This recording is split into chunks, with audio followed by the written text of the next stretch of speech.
Hi, Stevo again. I made a video this morning and about boy, excuse me. I made a video this morning about the senator from California who's running for vice president. Proves how tired I am. Kamala Harris and Donald Trump calling Kamala a communist and a monster. So I hope you remember that. And this is becoming a reality show nightmare. And earlier today, there was a Michigan militia group who tried to kidnap the mayor of Michigan. I think her name is Mayor Whitmore. I don't want any of the Motown people to harass me that I maybe got her name wrong, but my bad if I got her name wrong. And they tried to kidnap her. And that's how crazy this country has become. And that's how dangerous Donald Trump has become. Now, Donald Trump is going to turn around and say, oh, it's not my fault that that this Michigan militia tried to kidnap either the governor or the mayor of Michigan. It's not my fault. And, Donald Trump is never going to take responsibility for anything, because he's Donald Trump. And he once said liberate Michigan back in April, and a lot of the Michigan militia went to the government center in Michigan with guns. And I'm thinking if African Americans went to a government center, let's say the Black Panther Party, which they did, went to the Oakland government center with guns, which they did back in the 60s. You know what Ronald Reagan tried to do? He tried to change the laws of a person's right to bear arms, which I don't think Reagan could have did that on a federal level. Reagan was the governor of California at the time in the 60s.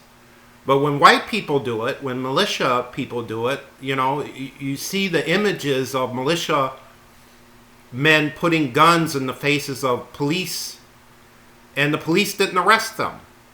And look what the hell they did to George Floyd, putting a knee to his neck. And also, I'm pretty sure people have heard that the man that killed George Floyd, Derek Chauvin, put almost $1 million bail to get out of jail. And he's in I don't know where he's at, but, this world has gone crazy. This world has gone crazy.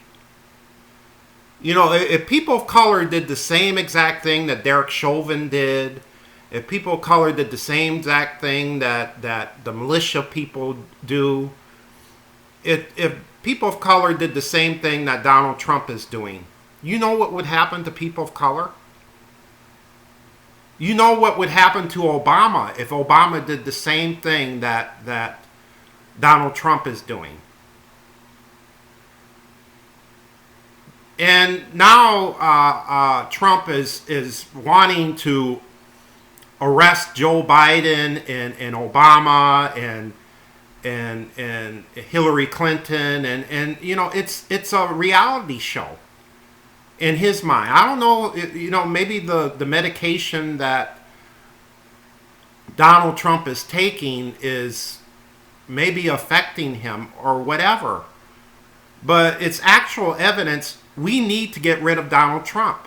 And we need to do it legally within the law. And we need to love each other.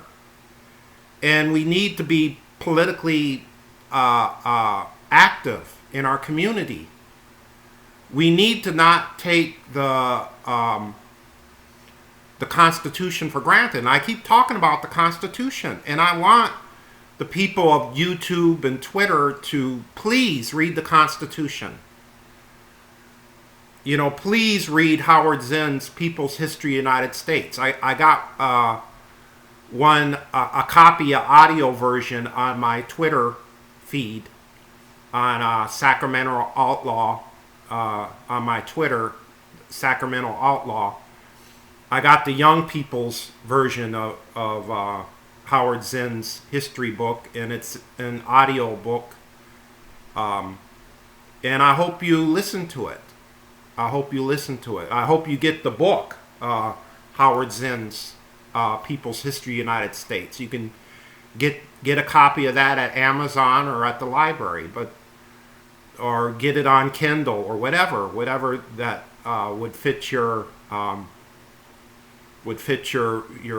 personal situation. But we do need to educate ourselves. Education should not be just I for years I've talked to African Americans, and when I would read a book, they would make fun of me, and they would call me half-breed, of course. But they would always say, "Oh, education is for the white man." And I'm thinking, black people give white men too much credit, because white people should not own education. No one should own education. No one should own it. And to say, "Oh, you think you're better than me when you read a book and you sit down and read a book," and why in America that we, in the richest country in the world, that to be ignorant is looked up to, and to read a book, "Oh, you're a nerd, you're a punk, you're not masculine, you're not you need to watch the football game and be macho," and why are we Americans so backwards? And that's why I admire the millennial people of the millennial generation, is because they're more educated than my generation. My generation was the 1980s, as you could see. And the millennial people, they have more access to information by Googling and using internet, and that's what Facebook and Twitter was for in the beginning, to educate people and to get people connected. And now it's all about QAnon and other stupid right-wing conspiracies, the internet, Facebook and Twitter. And it doesn't mean shit anymore. Facebook and Twitter doesn't mean anything. People are so focused on being on Facebook all the time, and they don't sit down and read a book, and they don't communicate to other people the way they used to. And I know I sound like an old man when I say that, but it's true. It's true. People don't communicate like they used to. So it proves how old I am. But I have great admiration for the millennials, because they're more educated than my generation. They're more open to different lifestyles and different things than my generation. They're less prejudiced and less I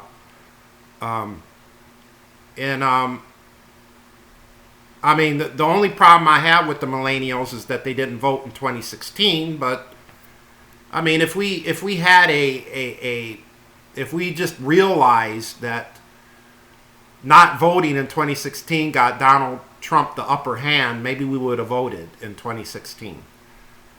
If we only knew what we did, to get Donald Trump to be president.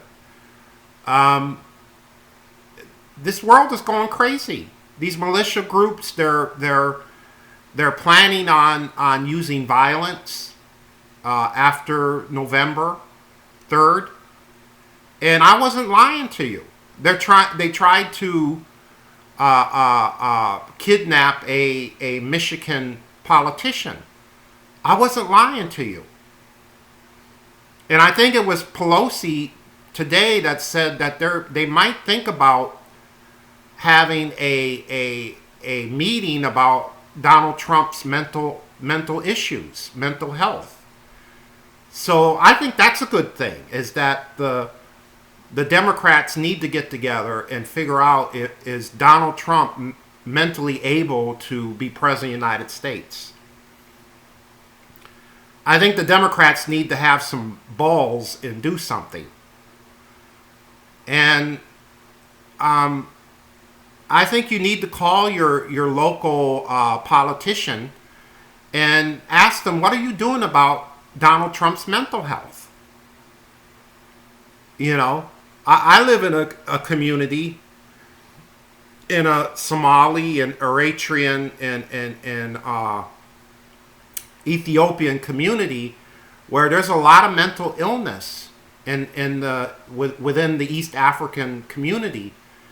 And the East African political heads, they don't want to confront mental illness because maybe it's their religious beliefs or their traditional beliefs. And you need to confront mental illness. You need to, especially the president's mental illness. And Trump has lost his mind. This is not, I think Trump is so delusional, and he thinks he's on The Apprentice reality show, and that, everything is a TV show to him. And I think Trump lost his mind. I hope you agree with that Trump has lost his fucking mind. And I don't know if there's any laws within the American Constitution to get rid of a sitting president who has mental illness. Trump has always been very eccentric and very, out to lunch. And now that he's got coronavirus and he's taking medication, that he should be in the hospital, not in the Oval Office, the guy's lost his mind. And it should affect the American people. And I think the American people need to get in contact with their local politician and ask them, what are you going to do about it? I am an American citizen. I am a tax-paying American citizen. What are you going to do about our president who is mentally unable temporarily? You thought Donald Trump was eccentric before COVID. Look how he is now. He wants to arrest Obama and Hillary and Biden. Now, people could say, oh, that's just Donald Trump and, he may be kidding. And I might give Trump the benefit of a doubt for being kidding, for, quotes. But there are a lot of people that are taking Trump seriously about that. And I think it will make people want to vote even more and want to be concerned about the politics of their country. I think people need to love each other, and I think people need to educate themselves, and I think people need to vote and to be politically active in their community. This has been the craziest year in recent memory. And maybe it's like 1968 all over again, the year I was born, or maybe it's a little bit different than 1968. But this is not normal. Like AOC once said, this is not normal. And it should not be put up with. And the good people need to get out of their stupor and be active. So I'll see you when I see you, and I hope you love each other.